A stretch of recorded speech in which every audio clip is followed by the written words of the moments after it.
So good afternoon and welcome to the HHT International Guidelines Education Series. Before we begin tonight, I'd like to give you a little bit of background about the International HHT Guidelines. In 2008, Cure HHT hosted the first International HHT Guidelines Conference, which produced the first internationally recognized HHT guidelines in 2009.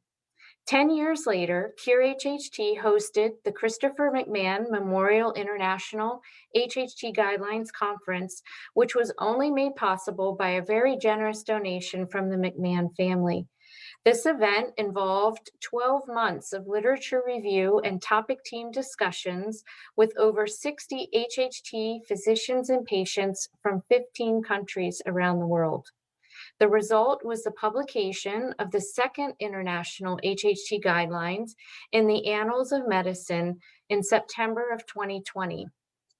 Cure HHT created fact sheets for each topic area, along with the guideline recommendations, all of which have been bound in a comprehensive guide to managing HHT.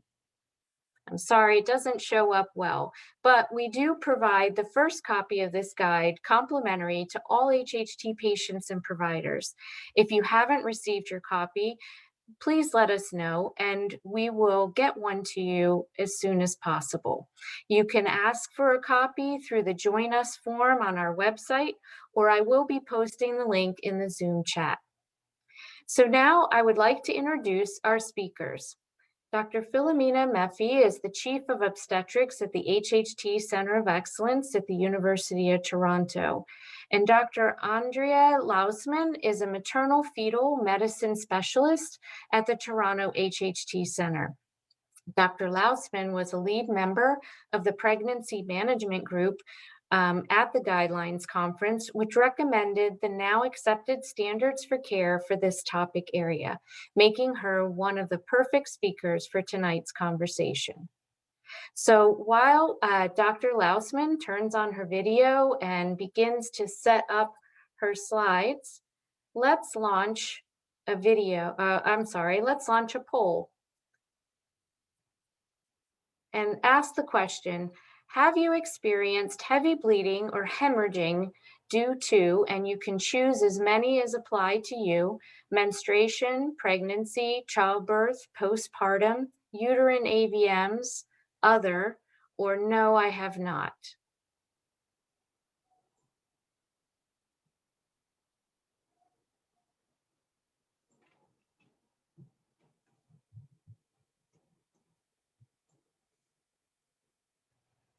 Give it just a couple more seconds. And let's launch the poll and share the results.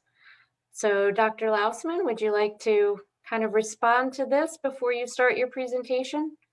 Sure. Thank you very much, Nicole, for your kind introduction.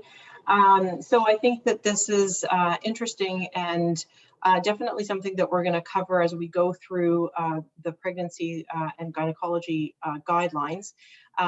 It's interesting that nobody reported uterine AVMs because that's something that Dr. Meffe will talk about. There really hasn't been a lot reported about that in the literature. So I think that's something that we'll continue, we'll learn about later in the talk.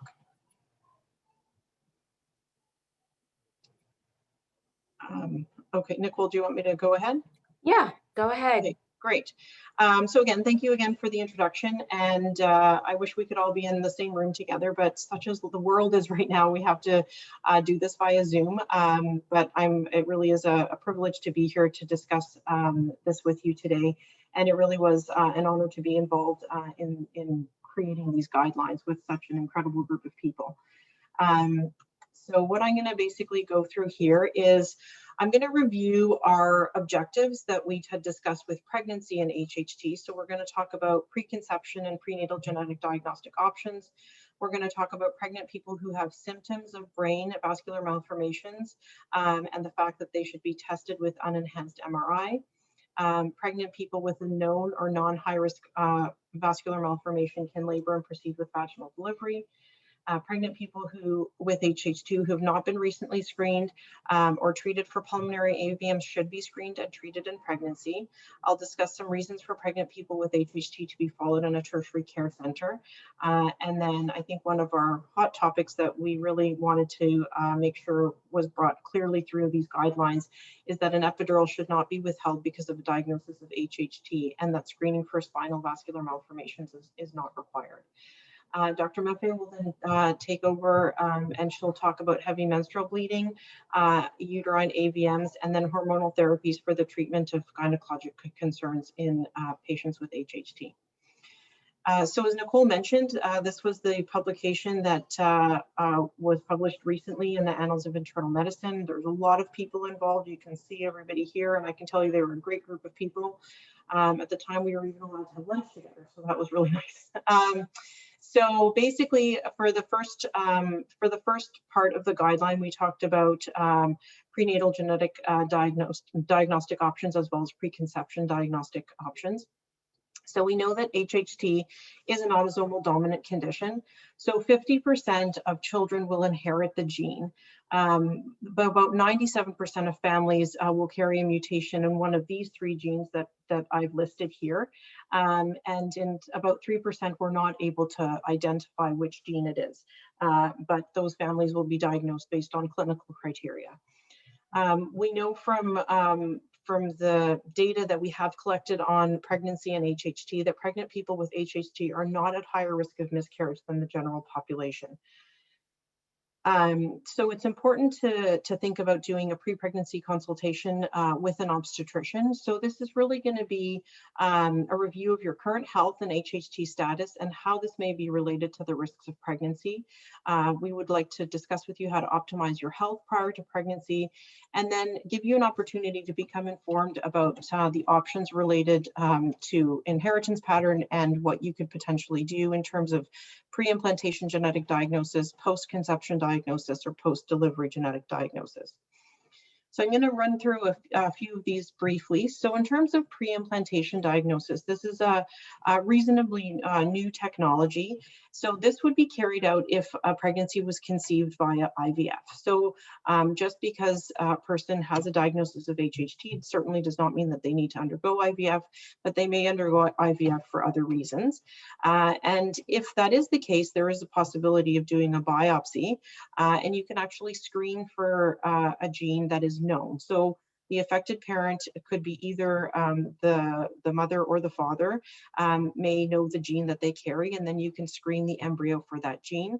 Once it's screened, there's the option to transfer non-affected embryos. After pregnancy, so this would be either IVF pregnancy or just a spontaneously conceived pregnancy, there's other options for genetic testing. One would be something called a chorionic villus sampling, which is basically a biopsy of the placenta. It's done at approximately 12 weeks of gestation, and that does carry with it risk of miscarriage of about 1%. The other option is to do something called an amniocentesis, and basically that's done at approximately 16 weeks or later. And the risk of miscarriage is much lower, so less than 0.5%. And with that, we're able to take a look to see whether or not there's the gene that, if the fetus carries the gene that we were looking for. But whenever I discuss these options with my patients, I always ask them the question, given the risk that there is a risk to this procedure, what would you do with the results of this, with this information? And so, for example, if you knew that the fetus did carry the HHT gene, would there be a consideration of continuing the pregnancy versus not continuing the pregnancy? And if there is no consideration for terminating the pregnancy, then really these tests should be reserved for other reasons. So there may be other things that can occur through the pregnancy. For example, fetal abnormality can be diagnosed, or there can be a screen positive result for Down syndrome or something like that. And that may lead to a person deciding to go ahead with one of these invasive tests, and then you can choose whether or not you'd like to also screen for the HHT gene. After delivery, so if you haven't done any type of testing through the pregnancy, if one of the parents carries a mutation that's known, the parents will be offered genetic testing on the cord blood of the infant. So we're not actually poking the baby. This is just blood that's taken from the umbilical cord after the delivery.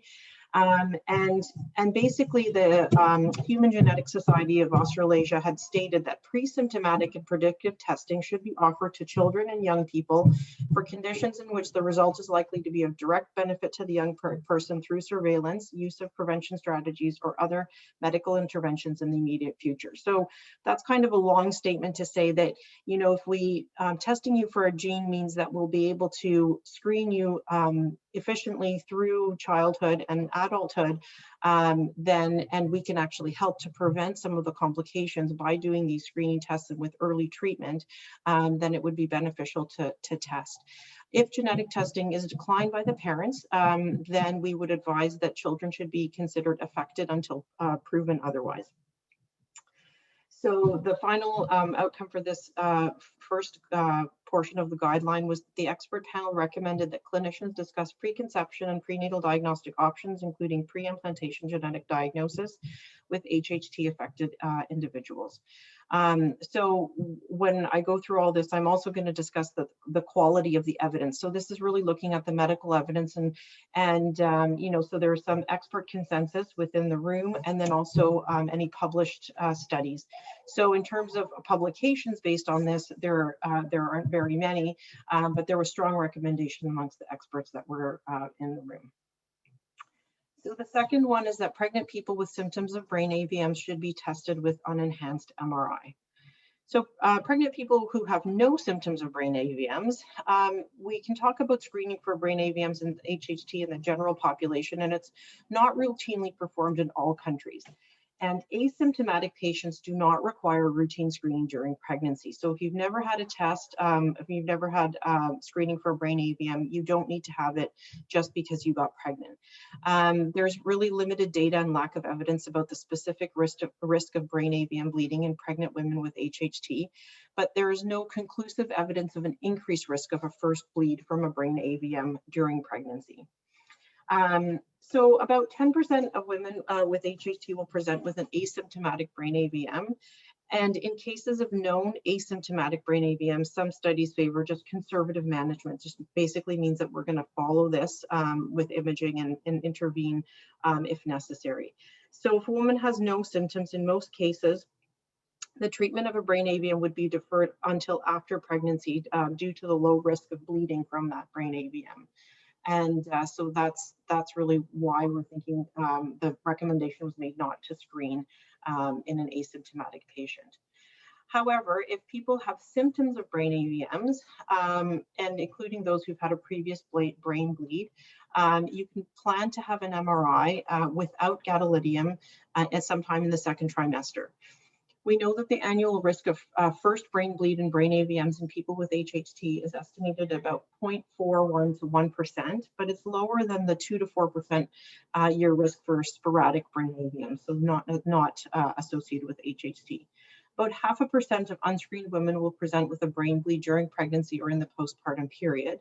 And in cases of prior bleeding of brain AVM, the risk of rebleeding is increased, and this risk is up to 30%, and it's mainly in the second and third trimester and postpartum.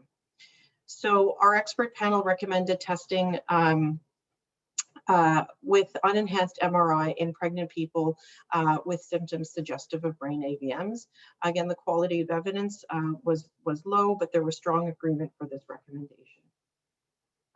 So a lot of times people will ask about what if I have a brain AVM, can I proceed with a vaginal birth? So we know that there are no reports of pregnant people with HHT having a brain AVM bleed during labor. And in symptomatic patients, and even those, even in asymptomatic patients who have a known diagnosis of brain AVM, though, it's important to review it with a multidisciplinary neurovascular team. And that would include, you know, person's neurosurgeon, their obstetrician, maternal fetal medicine specialist, anesthetist, et cetera. And on a case-by-case basis, we can give an effective epidural and allow the fetus to come down into the birth canal and then proceed with an assisted delivery. So for example, a forceps assisted delivery. And that may be recommended if there's a high-risk circumstance that's identified. There are going to be cases, again, on a very individual basis in which the multidisciplinary team's opinion, including that of the neurosurgeon, may be to deliver the baby by cesarean section. So our expert panel recommended that women with a known non-high risk brain vascular malformation can labor and proceed with vaginal delivery. Patients may require an assisted second stage on a case-by-case basis. The quality of the evidence here is actually moderate, which is good for this for the limitations of the evidence that's there, and the strength of the recommendation was strong. So the fourth recommendation was that pregnant people with HHT who have not recently been screened and or treated for pulmonary AVMs should be screened and treated in pregnancy. So there's lots of different physiologic changes that occur in pregnancy. So there's an increase in the cardiac output, so how much your heart puts out, by about 30 to 50%, with a maximum effect at about 20 weeks. There's an increase in blood volume by 40% with its maximum effect about 28 weeks. Pregnancy results in very high progesterone levels, which may increase the venous distensibility. So basically how much we can stretch the veins. So this combination of what we call a hyperdynamic state, so the cardiac output being high, the blood volume being high, and the fact that the veins are stretchy can really result in enlargement and a rupture of pulmonary AVMs during pregnancy. So when can these complications occur? They can really occur at any time during the pregnancy, but about 85 to 90% of complications occur in the second and third trimester. So screening and treatment of pulmonary AVM should occur as early as possible at about 12 to 20 weeks of gestation. If you've had a prior negative pulmonary AVM screen, you don't need to have another screen during pregnancy if you don't have any symptoms. So again, this kind of goes back to if you've been screened and you're negative, just because you're pregnant doesn't mean you have to have another test. Because then the reason for this is the possibility of developing a clinically significant pulmonary AVM in the years following a negative screening test appears to be very unlikely. So what are some of the risks of pulmonary AVMs? Why do we worry about these so much? So the risk is that untreated pulmonary AVMs during pregnancy and in the immediate postpartum period include hemothorax. So we can have bleeding into your chest, hemoptysis, so coughing up blood. There's risk of ischemic stroke, pulmonary deterioration, so basically having issues with breathing, paradoxical emboli in about 1%. Some earlier studies estimated that the pre-pregnancy complication rate of 35% and a mortality rate of 9% for untreated pulmonary AVMs. But more recent studies show there's probably about a 17% risk of non-fatal complications and a 2% risk of mortality. So it's really to try to mitigate these risks that we recommend screening for pulmonary AVMs in pregnancy if it hasn't been done. And the way that we can do this is we can either have a contrast echo or bubble echo or a CT chest. The issue with the bubble echoes, so they don't have radiation, but 50% of bubble echo tests are positive, which necessitates a chest CT. And having a chest CT is actually a very reasonable test as an initial screening test in a pregnant HHT patient who's not been previously screened. I'm sure there would be a lot of questions about risk of radiation exposure in pregnancy. And we know that use of things like CTs is fine in pregnancy as long as the fetal dose is low. So the fetal risk for radiation dose up to 50 milligrams is considered negligible. So you don't want to have more than 50 milligrams, but we know with the maternal chest CT, it's just half a milligram. And if you have a pulmonary embolization, it's 1 to 2 milligrams. So it's still very, very small. And definitely there is not a risk to the fetus, and there is great benefit to the mother in treating a pulmonary AVM. So when we think about treatment, there's really no risk stratification by size for pulmonary AVMs during pregnancy. We would presume that a larger pulmonary AVM would be a higher risk, but this hasn't been proven. When we talk about the size threshold for treatment during pregnancy, they're likely to follow the general population. So a pulmonary AVM with a feeding artery of 2 millimeters or larger should be seriously considered for treatment. Pulmonary AVMs with 3 millimeters or larger should definitely be treated. And patients with multiple PAVMs, all treatable PAVMs should be embolized at the time of treatment. For people who have had previously treated PAVMs, the risk of complications during the pregnancy is not precisely known, but it could be up to 5%. There is a very small procedural associated risk of PAVM embolization, and that would include bleeding, TIA, stroke, sedation reaction, but the risk is much less than 1% of cases, and it's usually minor. So the expert panel recommended that pregnant people with HHT who have not been recently screened or treated with for pulmonary AVM should be approached as follows.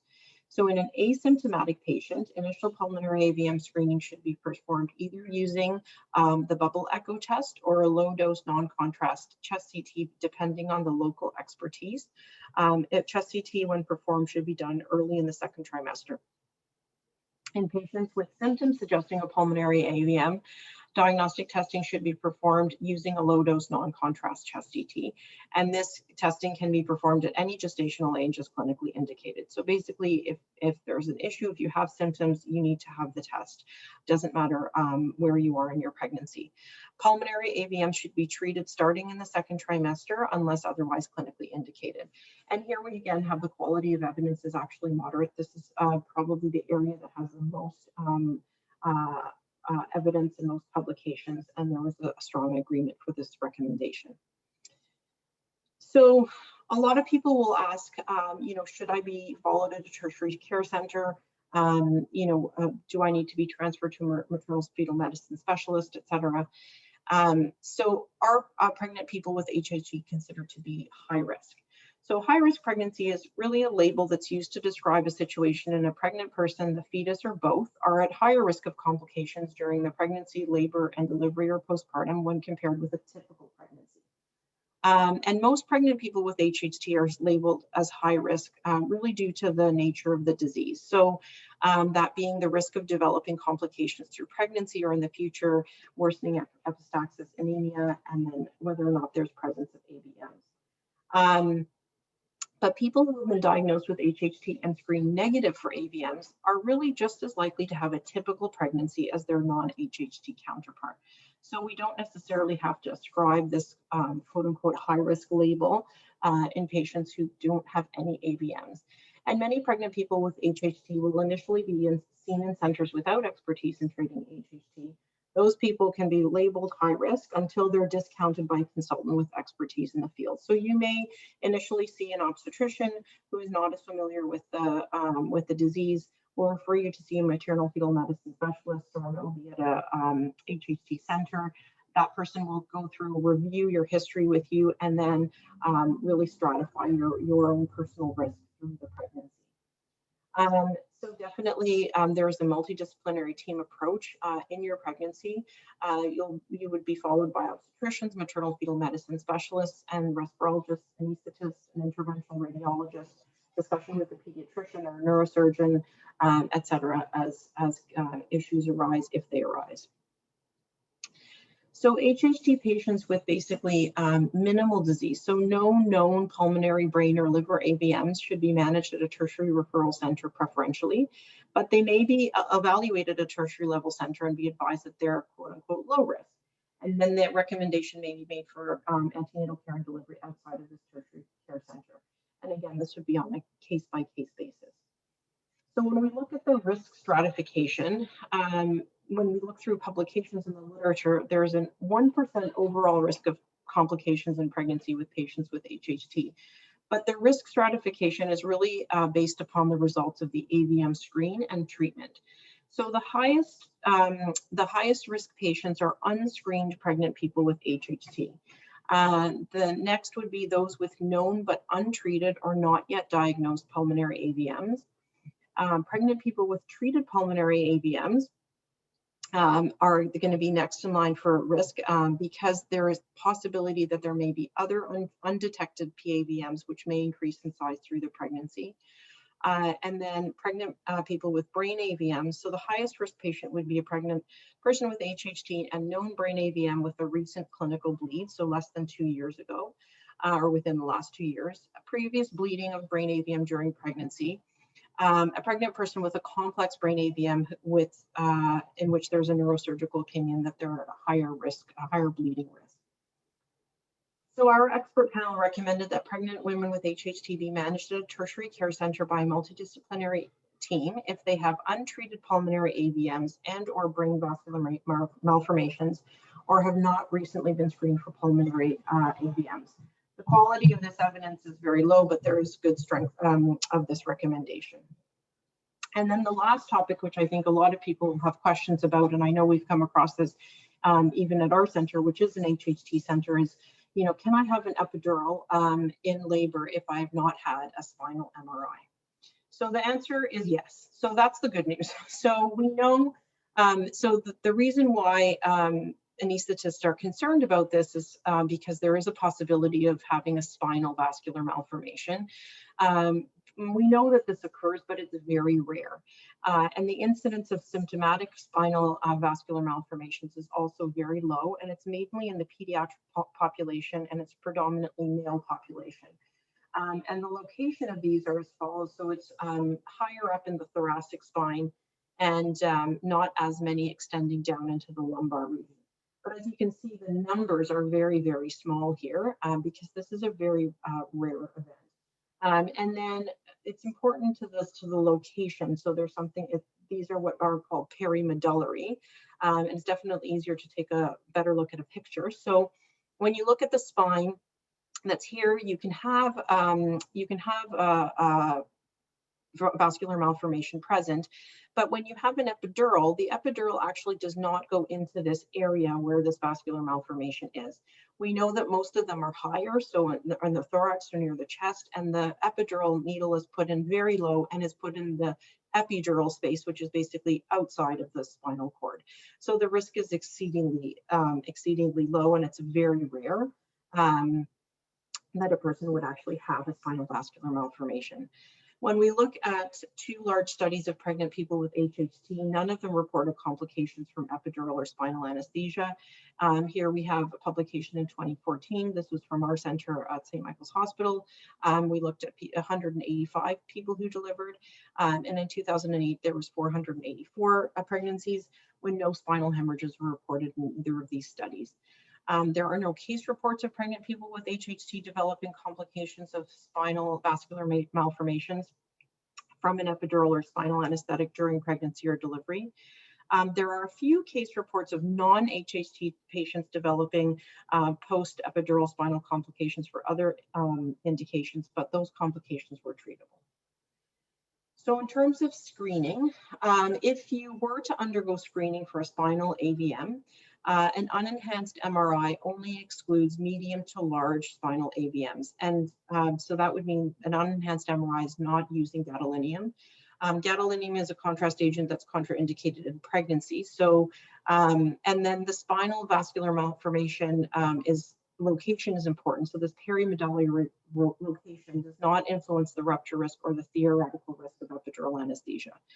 So although screening the general HHT population for spinal vascular malformations is not recommended, it is prudent to have the epidural or spinal anesthetic performed by an experienced anesthetist. Pregnancy may exacerbate the symptoms of spinal vascular malformations if one is present. And in the case of a known spinal vascular malformation, an anesthetist should be consulted to address these anesthetic options on a case-by-case basis. So our expert panel recommended not withholding an epidural because of a diagnosis of HHT, and that screening for spinal vascular malformations is not required. The quality of the evidence here is low, but the strength of the recommendation was very high. So this is just sort of a snapshot of what Nicole had been putting up in terms of the booklet. And these are some fact sheets, and these are for all the different areas that were covered in the guidelines. So these are important facts to remember for pregnancy and HHT. And then also a checklist really that's here for you to take to your obstetrician or care provider to go over some of the questions and things that we brought up that are important to screen for. And these are all available on the HHT website. So the last pitch here is get vaccinated. So the COVID-19 vaccine we know is safe in pregnancy. We know that pregnant people who get COVID-19 in pregnancy have a much higher risk of hospitalization and ICU admission. It's important to get vaccinated if you're pregnant and have HHT, et cetera. You don't want to risk anything happening through your pregnancy. After you get your vaccine, antibodies that your body makes will protect you and your baby in utero and after birth. So we know that after the baby is born, your antibodies are transmitted to your baby through your breast milk, and it will also be circulating after getting vaccinated. And it's safe to get the vaccine if you have HHT. So now I'll turn it over to my colleague, Dr. Meffe, to discuss some gynecologic issues in HHT. Fantastic. Well, while Dr. Meffe turns on her screen, let's launch just one more poll.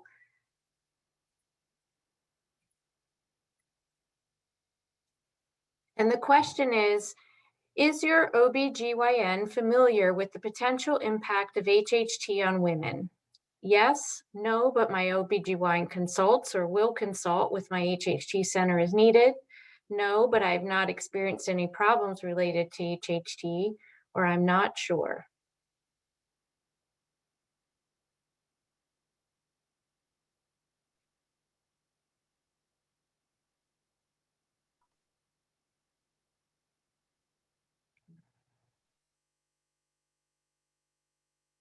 Give it another 2 seconds.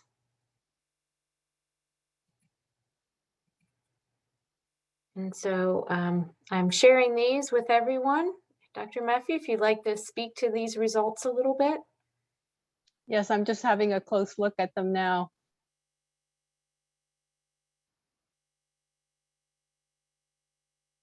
Okay, I mean, I think it generally reflects a variety of situations within the general public with, you know, most OBGYNs will consult when needed.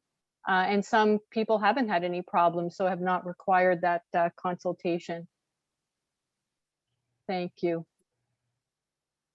Okay, well, hello, everyone. Thank you, Nicole, for inviting me. My name is Filomena Meffe. I'm one of the obstetrician gynecologists at St. Michael's Hospital and, of course, at the Center of Excellence for HHT. My practice is primarily concentrated on low-risk obstetrics, so quite different from my colleague, Dr. Lausman, and also general gynecology. But I have a specific interest in heavy menstrual bleeding in women, and therefore I co-direct the multidisciplinary clinic for women with bleeding disorders at St. Michael's Hospital. I'm going to ask my colleague Andrea to, please move on to the next slide. So today what I wanted to cover was just to talk a little bit about heavy menstrual bleeding and HHT, and wanted to touch upon uterine arteriovenous malformations as they are related to HHT. And then I think one of the big areas that I understand there have been some questions about hormonal therapies in patients who have HHT, and are they safe? You will note that my presentation will be much shorter than Dr. Lausman's, and I think that really reflects what is going on in the literature. There really isn't a lot of information out there that I can base a lot of what I'm saying. And so I just want to qualify that after having had, you know, a look at the literature, I've had to come to make some of my own conclusions about HHT and menstrual or gynecological issues. You will also note that in the guidelines, the international guidelines, there was, the priority areas were not on gynecology and not focused on gynecologic issues, but primarily on epistaxis and GI bleeding, anemia, iron deficiency anemia, pediatric care, etc. Like there was pregnancy and birth, but not on gynecological issues. So if you have heavy menstrual bleeding and you have HHT, you deserve a thorough investigation as to what could be the underlying cause of the heavy menstrual bleeding. And really to realize that it probably is not HHT itself, which is the cause of it, and not to assume that there isn't anything else to be investigated. There are many gynecologic causes for heavy menstrual bleeding, and women deserve to be investigated for them, such as the presence of fibroids or polyps or a cancer even. And so we should not be ignoring heavy menstrual bleeding and assuming that it is related to HHT. And because I work in the multidisciplinary clinic for women with bleeding disorders and heavy menstrual bleeding, I come across a lot of bleeding. I come across a lot of conditions in women that are related to a bleeding disorder that they were born with or genetically inherited, such as hemophilia, von Willebrand's disease, or disorders of platelets and other, at times, not necessarily the reason for the bleeding disorder isn't clear. So that seems to be my bias because that is the kind of work that I do. Okay, the next slide. I want to touch upon arteriovenous malformation, which actually is very, very, very uncommon in women with HHT. I found, one case report that talked about a woman who had an arteriovenous malformation following a therapeutic abortion and who happened to also have HHT and how they dealt with it. I've put up some, Andrea, could you please go? Yeah, I haven't really spoken to this fully yet. So again, just to point out on imaging, one of the things that would alert us to an arteriovenous malformation in the uterus would be that when we do the blood flow studies in the uterus, we note a really interesting tangle of increased blood flow right here. And when we put contrast dye through these vessels, again, we notice quite an area of a lot of blood flow. And really that's this tangle of vessels that you see in this photograph below. And if we were to put a scope inside the uterus and look at it, we would see this area on the wall of the uterus where you can see the arrows pointing of abnormal blood vessels in the uterus. This particular woman was treated with something called a uterine artery embolization, where they fed pellets into these vessels to block the blood flow to this area. This woman had been experiencing an increased amount of bleeding after an abortion, and she happened to have HHT. I think those two things really just happened to be a coincidence. So arteriovenous malformations are generally seen after a procedure, such as a cesarean section, or removing fibroids from the uterus, or doing a therapeutic abortion, or having a DNC for other reasons. Okay, next slide, please. So as I said, they're both very rare conditions. They're more likely to be, AVMs are more likely to be associated with uterine procedures, and the treatment in many cases can be uterine artery embolization, which preserves fertility, preserves the uterus, and treats the problem at the same time. Okay, next slide. What about hormone therapies for the treatment of gynecological concerns in patients who have HHT? Well, there are many common gynecological concerns. Patients need birth control, and often those options are hormonally based, such as the birth control pill, the patch, the ring, the hormonal intrauterine device. And we use these medications to treat heavy menstrual bleeding and painful periods. We're using hormones in the menopausal age group to control menopausal symptoms like hot flashes or vaginal dryness, night sweats. We're also treating women with heavy menstrual bleeding and fibroids, endometriosis, adenomyosis. These are all conditions that can cause painful periods and heavy periods. We also talked a little bit about in vitro fertilization and infertility. So this is another area where we often need hormonal therapies to help us help women to conceive. Hormonal therapies consist of a combination of estrogen and or progesterone, hormonal intrauterine device, which I've already mentioned. With fertility treatments, we often need to use hormones to help women ovulate so that they can get pregnant. In breast cancer patients, we use a medication called tamoxifen, which is another anti-estrogen, but it's got estrogenic effects on some parts of our body and anti-estrogen effects on other parts of the body. We're also using progesterone therapies for a number of other treatments in gynecology. So HHT on its own is not a reason to avoid these medications.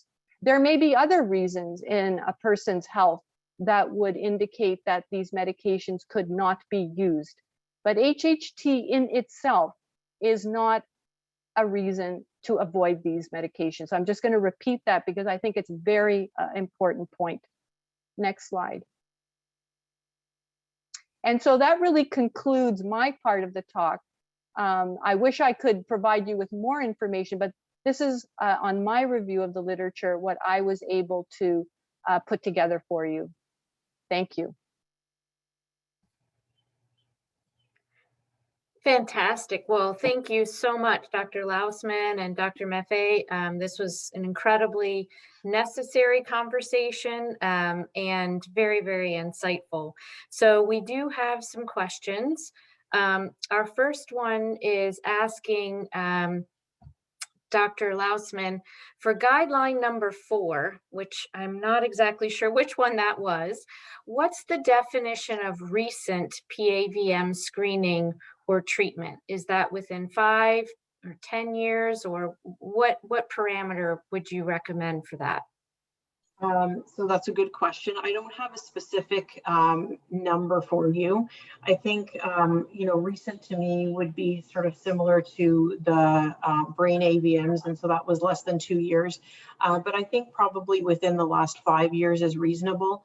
You could, I think that would be something that you would need to discuss with the respirologist and see whether or not you needed another screen.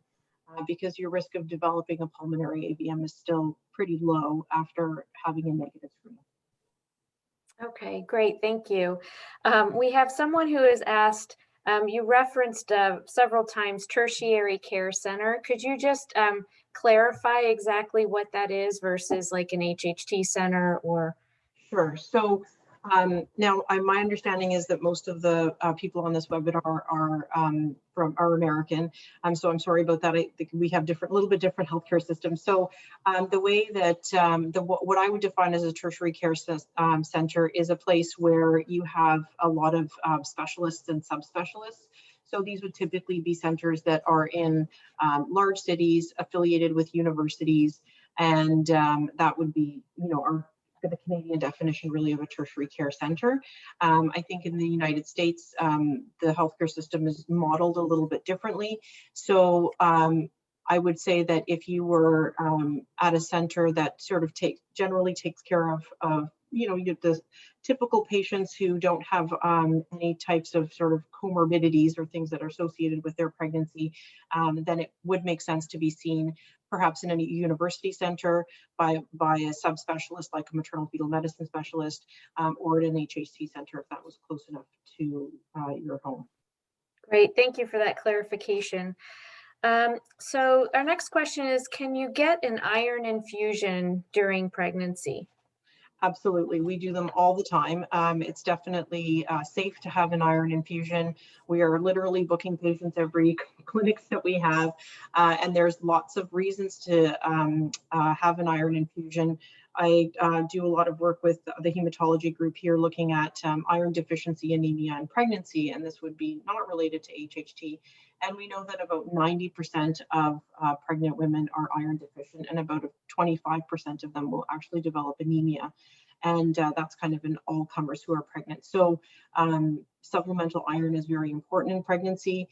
Your prenatal vitamin does not contain enough iron to support that. So, we're working to kind of develop recommendations for how to give women additional iron through pregnancy. Okay, fantastic.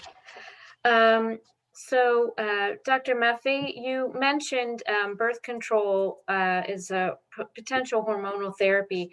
Is there a particular form of birth control that would be recommended for women with HHT? Okay, thank you for that question. I really think that when it comes to birth control therapy using hormonal medications, that there really is no limitation on, you know, the brand or type or method that a person with HHT can use. And I would recommend that you speak with your personal care provider about this, but there certainly from the literature, I did not see anything that would suggest that certain types are not you know, are not suitable for patients with HHT. I think really you have all the options that everyone else does. Great, thank you. Well, and kind of along those lines, we have a question asking if an OBGYN would be able to prescribe hormones to reduce nosebleeds and GI bleeding, and just asking, you know, if that is possible, what's the best way to kind of approach that? Because it seems like most are not willing to make that prescription. Shall I guess that would be a good question for me. I would have to say that in terms of the model of care in Canada, because we are both Canadian and work within the system, I would say that there's probably a lot of OBGYNs that are not going to be treating patients with HHT for their nosebleeds. That would likely fall under the care of the hematologist. And it's certainly not something that has ever come across in my practice that I would have to treat somebody for nosebleeds with hormonal therapy. But it has been reported in the literature as being a treatment for patients with recurrent and severe nosebleeds. So it certainly seems to be an option that hopefully somebody in a center of excellence for HHT would be comfortable with. Right. So maybe the OBGYN isn't the right person to be asking for that hormonal therapy. Right. It's your HHT physician or your ENT or hematologist. Mhm. Great, thank you. So another question is asking, why do you think that there's not a lot of clinical research in the area of women's health and HHT? And that could be for either one of you or both. I think, you know, thank you for your question. It is a great point. And I think there, you know, as Dr. Meffe has said, when you look through the literature, there's the most publications have to do with pregnancy. And I think, you know, because HHT is a rare disease, and we know that women have very common gynecologic conditions, which are not necessarily, they can have HHT and a gynecologic condition, such as heavy menstrual bleeding, et cetera. You know, nobody has really decided to say, hey, let's put these two together and see whether or not there's really an increased risk because you happen to have a diagnosis of HHT also. And that's something that we've talked about as a group here, that, you know, something that we can look into certainly in the future, since we have a large patient population and we can see them for their gynecologic health as well. Yes, I mean, I totally agree with Dr. Lausman's assessment of the situation. It hasn't been something that people have put together. And I think the issue too being that many times we find other reasons for the heavy menstrual bleeding that is not connected to HHT. And I just think it's something that probably just hasn't been focused on. You know, it hasn't been something high in people's minds. Yeah, I mean, and we would like to get that raised up a little bit Mhm. higher for sure, especially at Cure HHT. So I have an individual, Danielle, who's asking, as my child gets to puberty age, is there anything specific that I should be asking or looking for or talking to her about and her doctors about with relation to her HHT?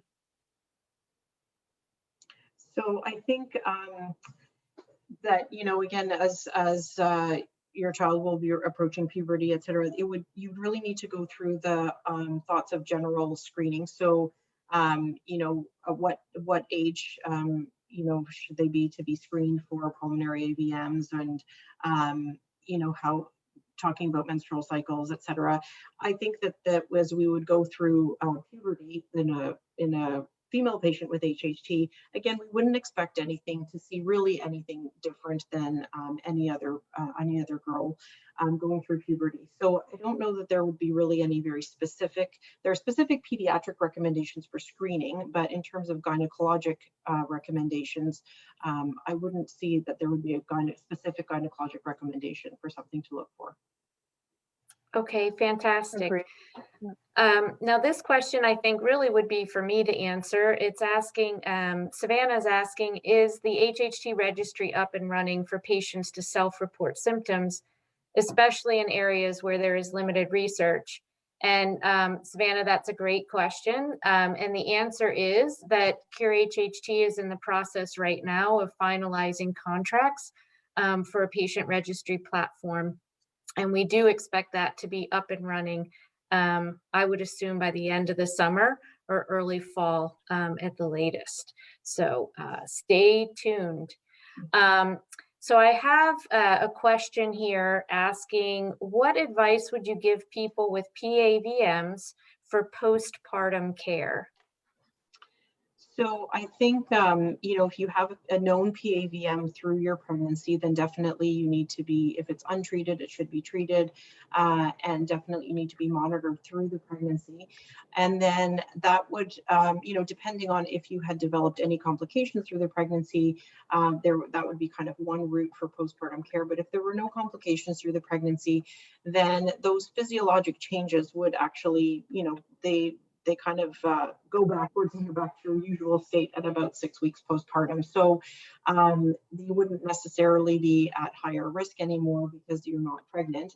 And then you would just follow whatever care that your respirologist had advised for monitoring for the PAVM. Okay, fantastic. So let's see here. The next question is, does HHT pose an increased risk of endometriosis? Have you seen anything regarding that? Okay, I'll take that one. In my review of the literature, no, I did not see any specific mention that HHT increased the risk of endometriosis. What I did read about was that the hormonal therapies that we use to treat endometriosis symptoms, such as pelvic pain, it definitely can be treated with hormonal therapies, even in the context of HHT. So didn't find an association in the literature between those two diagnoses. Okay, great, thank you. So are there any special issues for women with HHT during menopause? Or any special considerations or suggestions that you would have? I think that one of the things to consider is, what are the symptoms that are concerning you during menopause?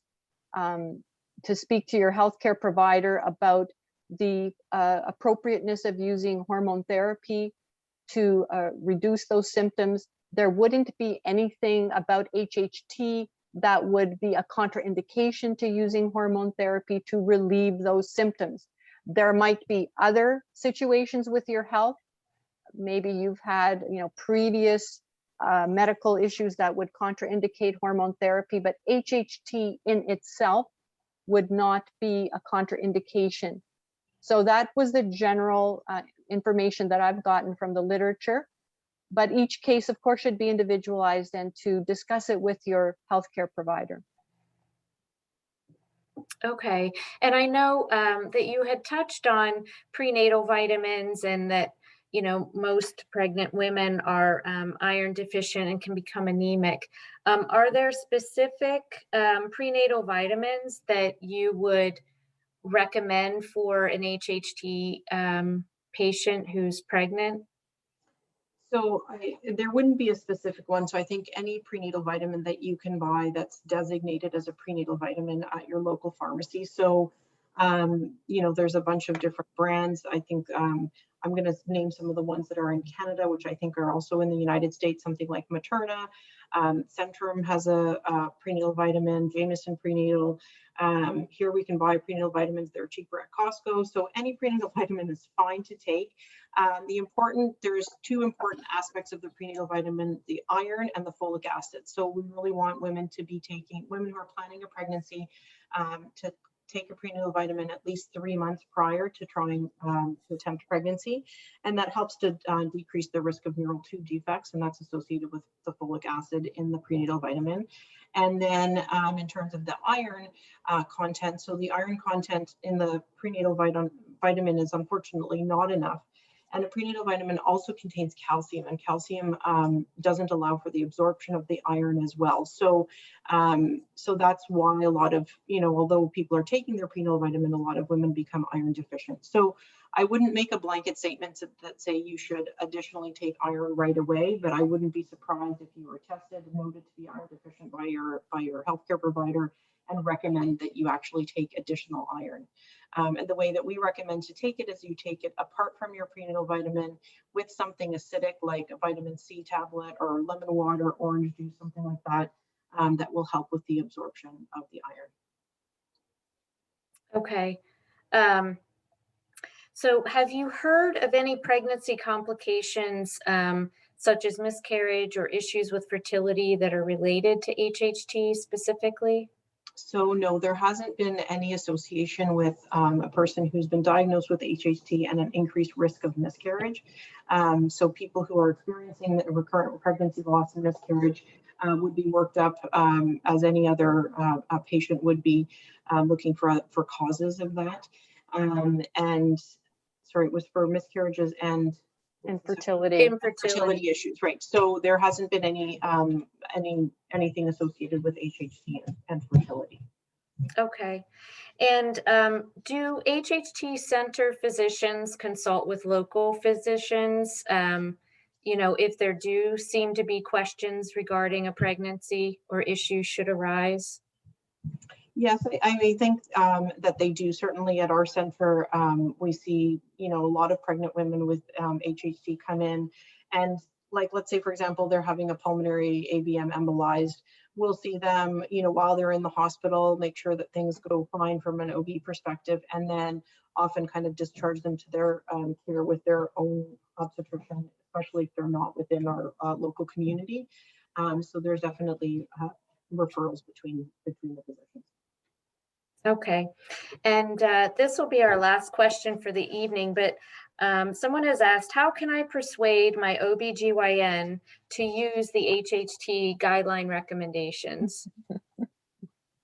So, I mean, I think it would be important to just bring it with you to your appointment. You know, nowadays I feel like, you know, I'm going to use the phrase, we're all in this together, not related to COVID, but we are all in this together in terms of your pregnancy care. And, you know, people are very well informed, especially if they have a rare disease. And I think that's really an important point here is you probably have had the experience that you're coming to see a physician and you know more than they do about the diagnosis. And I think that that's okay. You know, I think that we're educating each other, and as physicians, we are taught and trained how to do literature reviews, how to consult with other people and stuff. And one of our biggest educators are our patients. So if you come and you bring that information to your doctor, I think your doctor will be really grateful. And the website is great. You know, there's a lot of information on that for clinicians as well. So, you know, we would be happy to work with you to go through that checklist and to learn with you about how to manage things, and then consult when appropriate. Great. Well, again, on behalf of everyone here at Cure HHT, I just want to thank you for attending tonight's webinar and for staying connected with us. Cure HHT is the only patient advocacy organization funding HHT research, providing education materials to patients and providers, advocating for the disease, and expanding treatment centers around the world. So we're just very grateful for today's speakers and for the McMahon family's commitment to pay it forward so that future generations have more effective treatments and ultimately a cure for HHT. Because without their financial support, the Guidelines Conference would not have been possible. Also, I just want to remind you that if you haven't received your complimentary copy of the Comprehensive Guide to Managing Your HHT, let us know by completing the short survey at the end of this webinar. Your feedback will help us serve you better in the future. And just remember that this is only one topic in the International HHT Guidelines Education Series. We will be covering every topic separately, and you can register for those free webinars on our website. And lastly, I want to remind everyone that June is HHT Awareness Month and the Foundation's 30th anniversary. So there will be events and activities all month long, from a virtual walk, which is the Strides for Strength from June 5th through the 20th, to more guideline webinars, to a 30th anniversary celebration on June 23rd. So keep visiting our website and social media channels for updates on these and many more activities. Again, I just want to thank Dr. Meffe and Dr. Lausman for volunteering their time. And this program has been recorded and will be posted on our website. We truly appreciate your participation, and we hope you all enjoy the rest of your evening. Good night. Good night, everyone. Thank you.